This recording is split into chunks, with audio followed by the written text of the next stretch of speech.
वरिष्ठ अभिनेता सिद्धांत महापात्र जोड़ी होती फोन लाइन में। श्रीयुक्त महापात्र ओटीवी को स्वागत। श्रीयुक्त महापात्र मु तो कहि आपण बड़ भाई को हरैले बोधे। बड़ भाई तो निश्चित भाव में परिवार मुखिया को हरईदेली प्रॉब्लम होची आम जो परिवार टी रही से परिवार मुखिया जगटा हरईचु तेणुकरी सेटा बहुत बड़ गोटे लॉस आम प्रत्येक समय जमी थाए गोटे परिवार जमी बापार हाथटा थिले समस्त जमी सेफ गोटे लगे उत्तम भाई आम परिवार से होती से भाया गोटे फिगर से हाथटा थिला पर्यंत आमको कौन जिन डर नाला किसी भी ना उत्तम भाई तो अच्छा तो सहीटा माने आमर उपरू से जो बापार जो हाथ बा बड़ भाईर हाथ कहतु सेटा उठीगला सेटा कष्ट लगुच सबुठ बेसी कष्ट सेटा आम पाई। विजय महांती अजित दास मिहिर दास परे एबे उत्तम महांती भी पार्थिव शरीर रे वर्तमान किंतु यह दाम छाड़ी सारी ये तो आम कहीपर ओडिया चलचित्र जगत पाई ये एक गोटे खराब समय आम कहीपर। श्रीयुक्त महापात्र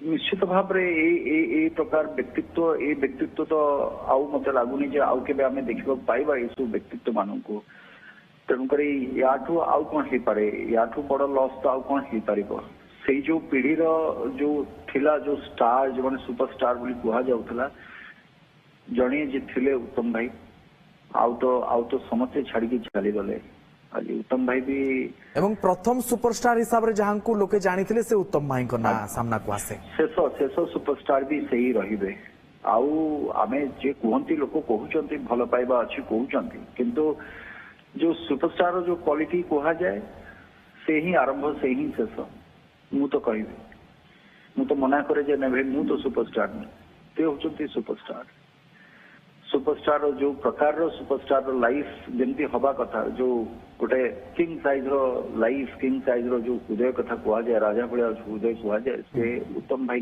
पाखे से तो महापात्र जिते खबर आसला जो मान सहित आम आलोचना करने को चेष्टा कर समस्त मोरू से गोटे कथा सामना को आसर व्यवहार एवं कथबार्ता जिते कौन जूनियर पाखक जाए कौन आडभाइस कथबार्ता हाँपाई केबे से अनुभव करई दे नाहंती जे से जड़े सुपरस्टार बा सीनियर बा एमिति कौन भी से देखेबा को दे नाहंती कि एमिति गाइड करंती उत्तम महांती आपन को केमिति गाइड करथिले जदी से एक्सपीरियंस सेटा केबे भी नथिला उत्तम भाई को संगे जूनियर सीनियर सेम तो कथा नथिला बाकी मोर मु तो परे जानिली माने सिनेमा जतबे जगत को आसली सेतबे जानि मो मां को घर बारीपदारे जोटी उत्तम भाई को घर भी तो बारीपदारे मोर मौसी संगे भी समाने क्लासमेट सवारे परे जानिली तेणुकरी संपर्क तो गोटे से अनुसार भी थिला बाकी चलचित्र रे रहिबा भितर अनेक चलचित्र आमे एकाठी करिचे तेणुकरी मोर आरंभ टू नेकी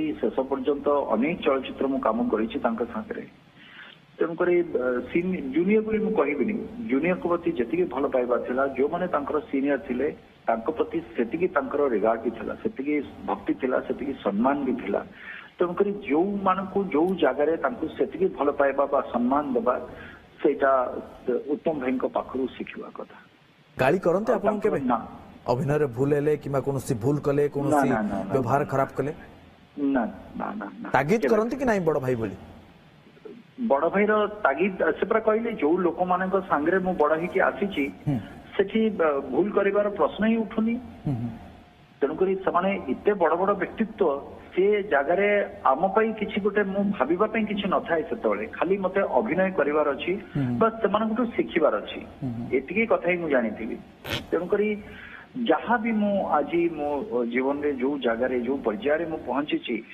ये समस्त अवदान से रही विजय सार कथा कहतु उत्तम भाई कथा कहतु देवुदा कथा कहतु सुजाता कथा कहतु दुखी अजा कथा कहतु आज समस्ते मन पड़ुंट उत्तम भाई संगे आई समस्त संगे उत्तम भाई संपर्क आप खाली एति नुह जहाँ को पचार देवे उत्तम भाई संपर्क आप संगे केमती साधारण जनसाधारण को आप पचारि दिखाँ मुझे खाली चलचित्र जगत कथा एमती जेकोसी जड़े जनसाधारण को आप पचारि दिंतु जनता को पचारतु से भी कहे नाई नाई बहुत भल लोक से तेणुक बहुत बड़ हृदय लोकटे सी ଆଉ ଭଲ ପାଇବା ହିଁ ଭଲ ପାଇବା ଥିଲା।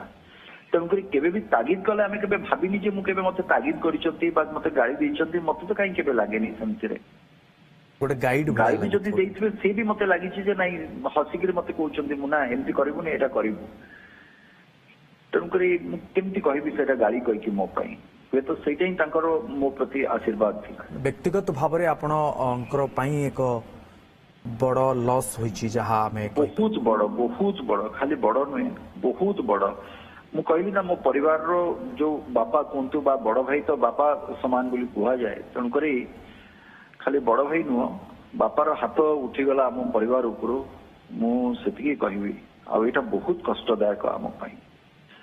ସମସ୍ତଙ୍କ ଜଣେ ଜଣେ ଛାଡିକି ଚାଲିଗଲେ, ସମସ୍ତଙ୍କ ପରେ ଆମେ ଭାବିଛୁ ନାଇଁ ଅଛନ୍ତି ଆମ ପାଖରେ, କିଏ ତ ଅଛି ଦେଖିବା ପାଇଁ, କିଏ ତ ଅଛି ଦେଖିବା ପାଇଁ।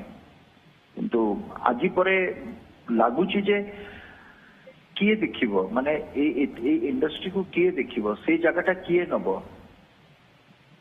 ତ ଏବେ ସେମିତି ଗୋଟେ ଭ୍ୟାକ୍ୟୁମ ଫିଲ୍ ହଉଛି ଏବେ, ସେଇଟା ହିଁ ସବୁଠୁ ବଡ କଷ୍ଟ ଦଉଛି, ସେ ଶୂନ୍ୟ ସ୍ଥାନଟା ବଡ କଷ୍ଟ ଦଉଛି। ଓକେ, ବହୁତ ବହୁତ ଧନ୍ୟବାଦ ଶ୍ରୀଯୁକ୍ତ ମହାପାତ୍ର ଆପଣଙ୍କର ଅଧିକ ଆଲୋଚନା ପାଇଁ। ଆମ ସହିତ ମନୋଜ ପଟ୍ଟନାୟକ ଯୋଡ଼ି ହେଉଛନ୍ତି, ନିର୍ଦ୍ଦେଶକ ତଥା ଲେଖକ। ଶ୍ରୀଯୁକ୍ତ ପଟ୍ଟନାୟକ ଓଟିଭିକୁ ସ୍ୱାଗତ। ଶ୍ରୀଯୁକ୍ତ ପଟ୍ଟନାୟକ, ଆପଣ ଶୁଣୁଥିଲେ ଅନେକ କଳାକାର, ଲେଖକ, ନିର୍ଦ୍ଦେଶକଙ୍କ ସହିତ ଆମେ ଆଲୋଚନା କରୁଛୁ। ସମସ୍ତଙ୍କ ମୁହଁରେ ସେଇ ଗୋଟିଏ କଥା ଯେ ଉତ୍ତମ ସର୍ବୋତ୍ତମ ଥିଲେ ତାଙ୍କ ଜାଗା କେହି ବି ନେଇପାରିବେ ନାହିଁ। ତାହା ତ ନିଶ୍ଚିତ ସତ କଥା। କାହିଁକି ନା ଉତ୍ତମ ସହିତ ମୁଁ ଯଦିଓ ଉତ୍ତମକୁ ଆଗରୁ ଜାଣିଥିଲି, ଉତ୍ତମ ମୋଠୁ 5-6 ବର୍ଷ ସାନ। ଆମେ କିଏ ଜିତେ କିଏ ହାରରେ ସାଙ୍ଗ ହୋଇ ଅଭିନୟ କରିବାର ସୁଯୋଗ ପାଇଲୁ।